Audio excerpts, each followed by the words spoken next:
We do not walk alone in this freedom, fellow South Africans. And we did not walk into this freedom on our own.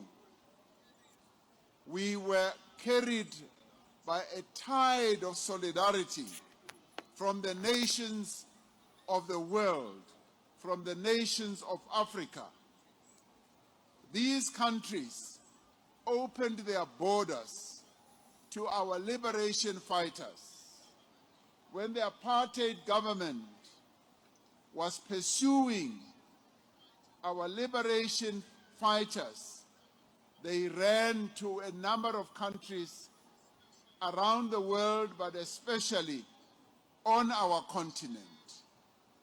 They shared their stories with our neighbors, and our neighbors shared their spaces with them, and they gave them safety. They even fed them. They gave them bread, and they opened their homes. They spoke for us when we could not speak for ourselves.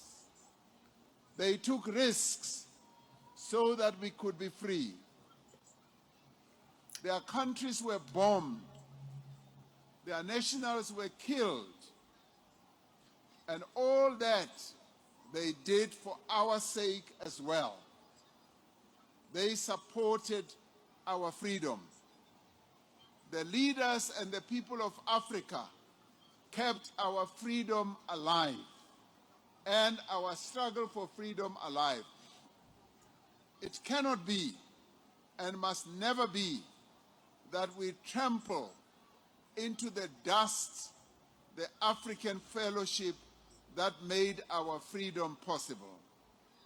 We are a people who live the value of Ubuntu. We should never allow the legitimate concerns of our communities about illegal migration to breed prejudice and hatred towards our fellow Africans. We should not allow that to happen. Yes, we all have concerns, as many other countries in the world have concerns about undocumented and illegal migrants. We must not allow these concerns to give rise to xenophobia, to give rise to hatred that is directed towards people from other African countries or any parts of the world. Okay guys, so share your opinion at the comment section and stay tuned. I'm gonna be bringing my own opinion.